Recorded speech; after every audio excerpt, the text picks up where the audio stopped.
வணக்கம் நண்பர்களே, நம்ம சேனல் வினுவின் கதைகளுக்கு அனைவரையும் வரவேற்கிறேன். இதில் வரும் கதைகள், கவிதைகள் உங்களுக்கு அனைவருக்கும் பிடித்திருந்தால் மறக்காமல் என் சேனலுக்கு சப்ஸ்கிரைப் செய்து எனக்கு ஆதரவு தாருங்கள். அதிக்கு என்னதாங்க ஆச்சு?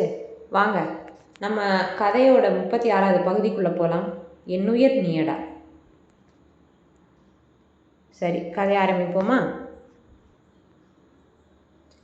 நேற்று மதியம் அதி நிவேதாவுடன் பேசியிருந்தான். அதன் பிறகு எந்த அழைப்பும் இல்லை. இன்று கொஞ்சம் ஃப்ரீயாக தான் இருப்பேன் என கூறியிருந்தான் அவன்.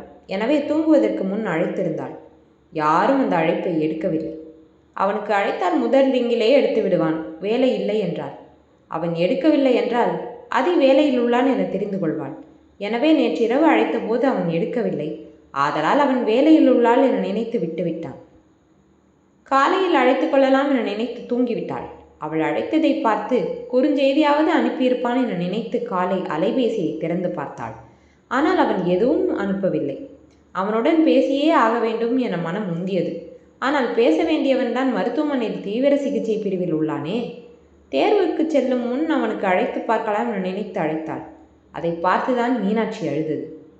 சிவாமா அந்த நிலையிலும், மாப்பிள்ள ஃபோன் எடுக்காதீங்க, நிவிமா ஒரு தடவை பண்ணி பார்த்துட்டு விட்டுருவா, அவள் பரீட்சை எழுத போட்டும், அதிக்கு ஆக்சிடென்ட் ஆனது தெரிஞ்சா அவள் அங்கே ஒரு நிமிஷம் கூட இருக்க மாட்டான், அதே அவளோட அம்முக்காக கண்டிப்பாக வருவான், நீங்கள் விட்டுருங்க என்று கூறினார்.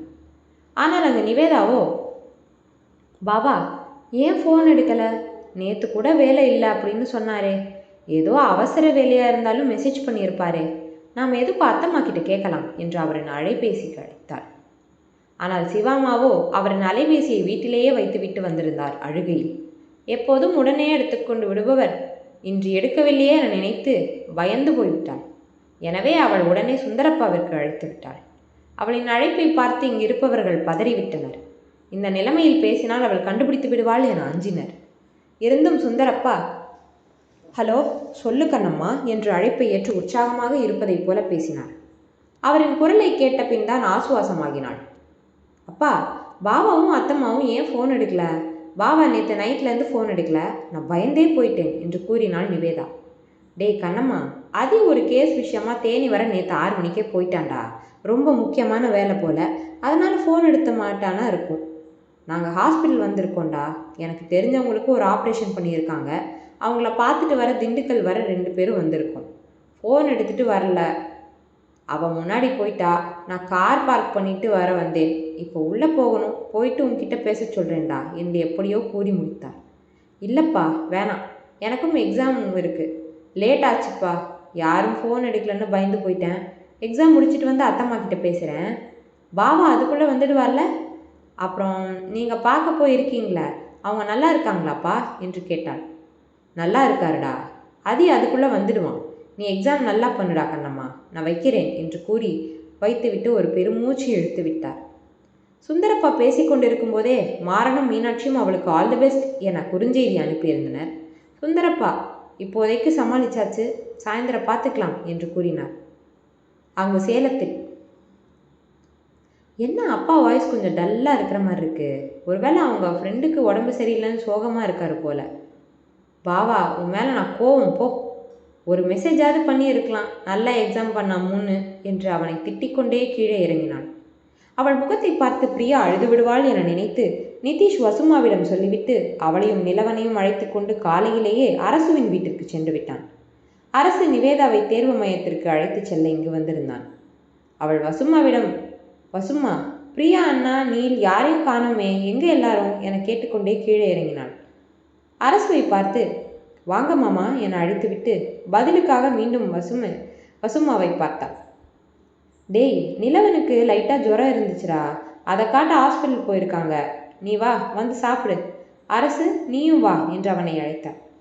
அரசு, இல்லைம்மா, வீட்லேயே எல்லாம் முடிச்சுட்டு தான் வந்தேன், நீங்கள் சாப்பிடுங்க, ஒரு ஆஃபீஸ் கால் பேசிட்டு வரேன் என்று கூறிவிட்டு காருக்கு சென்று விட்டான். ஆனால் நிவேதா முகத்தை பார்க்க முடியவில்லை.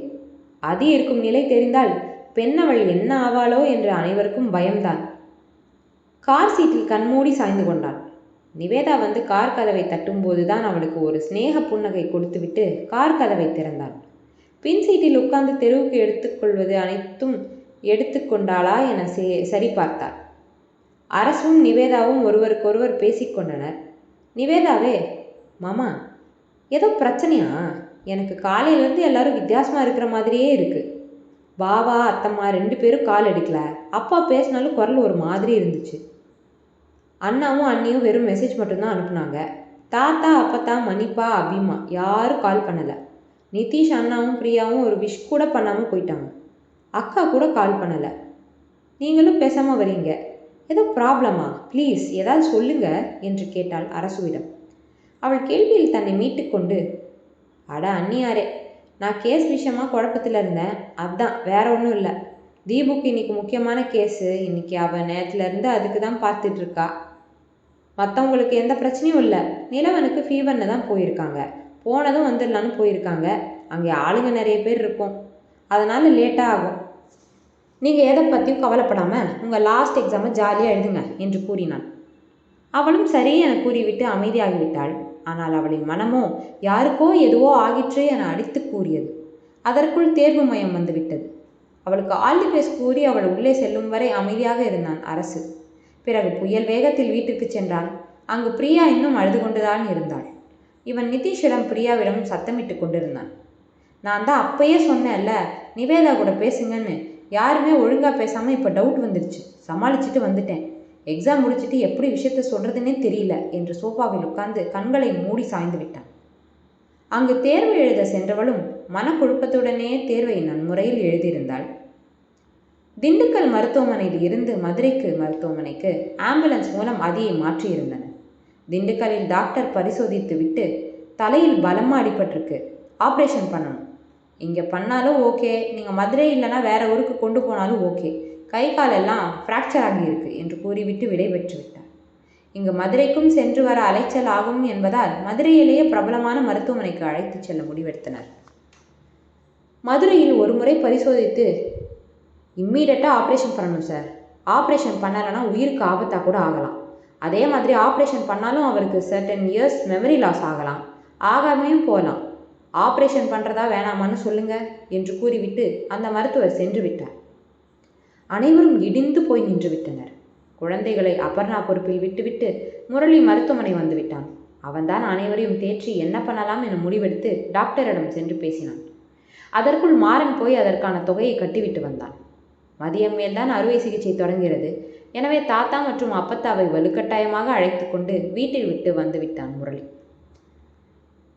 மீனாட்சி இரவிலிருந்து இருப்பதால் அவளையும் வீட்டில் விட்டு வந்தான். மாறன் வரவே மாட்டேன் என மறுத்துவிட்டான். மீனாட்சியை விட்டு வரும்போது அபர்ணா அனைவருக்கும் உணவை தயாரித்திருந்தாள். அதை முரளி முதலில் தாத்தாவிற்கு அப்பத்தாவிற்கும் கொடுத்துவிட்டு மருத்துவமனைக்கு வந்தான். மருத்துவமனையில் இருக்கும் மூவரையும் கட்டாயப்படுத்தி உண்ண அனுப்பினான். சேலம் தேர்வு மையத்திலிருந்து அனைவரும் வெளிவந்திருந்தனர். ஆனால் நிவேதா இன்னும் வந்திருக்கவில்லை. நிதிஷும் அரசும் வந்திருந்தனர் அவளை அழைத்துச் செல்ல. தேர்வு முடிய அரை மணி நேரம் இருக்கும் முன்னே வந்திருந்தனர். வெளியாட்களை உள்ளே அனுமதிக்க மாட்டோம் என அங்கிருந்தவர்கள் கூறிவிட்டனர். அரசு தன் ஐடியை காட்டி இன்னும் நிவேதா வரவில்லை, தேடி பார்க்கிறோம் என கூறி உள்ளே சென்றனர். அங்கும் இங்கும் அலைந்து தேடினர். அங்கிருக்கும் ஒரு மரத்தடியில் யாரோ உட்கார்ந்து கொண்டிருப்பதாய் தெரிந்தது. அங்கு நிவேதா தான் அலைபேசியை வெறித்து பார்த்து கொண்டு அமர்ந்திருந்தாள். அந்த அலைபேசியில் அதிக ஆக்சிடென்ட் ஆன செய்தி ஓடிக்கொண்டிருந்தது. நிதிஷ் நிவேதாவை அழைத்து பார்த்தான். அவள் திரும்பவே இல்லை. அவளை தொட்டழைக்க அவள் அருகில் சென்று அவளின் தோளை தொட்டான். அவ்வளவுதான். அவளின் உடல் அப்படியே மண்ணில் சரிந்தது. நிதிஷ் அரசு இருவரும் துரிதமாக செயல்பட்டு தண்ணீர் தெளித்து அவளை எழுப்ப பார்த்தனர். ஆனால் அவள் எழவே இல்லை. நிதிஷ் மூச்சு இருக்கிறதா என பார்த்தான். மூச்சு இல்லை. பயந்து கொண்டே இதயத்தின் துடிப்பு இருக்கிறதா என பார்த்தான். இதய துடிப்பு மிகவும் மெதுவாக கேட்டது. நிதிஷ் வேகமாக நிவேதாவை தூக்கி கொண்டான். அரசு அவனிற்கு முன் சென்று காரை இயக்கி வைத்து கொண்டிருந்தான். கார் மருத்துவமனை நோக்கி சென்றது. அதற்கு முன் நிவேதாவிற்கு எப்படி தெரியும்? பார்க்கலாம் வாங்க. தேர்வு முடிந்து அறையிலிருந்து வெளியில் வந்த பொருட்களை வைத்திருக்கும் அறைக்கு சென்று அங்கிருந்து பேக்கை எடுத்துக்கொண்டு ஒரு மரத்தின் அடியில் அமர்ந்தாள். அதி அழைத்திருக்கிறானா என பார்க்க அலைபேசியை திறந்து பார்த்தாள். அவன் அழைக்கவில்லை என்று தெரிந்தவுடன் மனசோர்வுடன் செய்தியாவது அனுப்பியிருக்கிறானா என பார்த்தாள். அதுவும் அவனிடம் இருந்து வரவில்லை என தெரிந்து மனசோர்வுடன் பேக்கினுள் வைக்க பார்த்தாள். ஆனால் அவள் கை தவறி யூடியூப் ஓப்பன் ஆகியது. அதில் முன்னரே மருத்துவமனையின் எஸ்பி அதிவீரபாண்டியனுக்கு ஆக்சிடென்ட், இது விபத்தா இல்லை கொலை முயற்சியா என்று தம்ப்நெயில் உடன் ஒரு வீடியோ இருந்தது. அதை கைநடுக்கத்துடன் அந்த வீடியோவை அழுக்கினாள். அதில் அவள் கேட்ட செய்தியை பார்த்து அவள் மயக்கத்திற்கு சென்று விட்டாள். அந்த நேரம்தான் நிதிஷ், அரசு இருவரும் வந்து அவளை மருத்துவமனை அழைத்துச் சென்றனர். மருத்துவமனை செல்லும்போது அவளின் இதய துடிப்பு குறைந்து கொண்டே இருந்தது. அங்கிருக்கும் ஒரு மருத்துவர் இதய துடிப்பே இல்லை என்று கூறிவிட்டார். அதை கேட்டு அரசு மற்றும் நிதிஷ் இருவரும் இடிந்து போய்விட்டனர். ஒருவனை அந்த நிலையில் பார்த்தே அனைவரும் அந்த அதிர்ச்சியில் இருந்து வரவில்லை.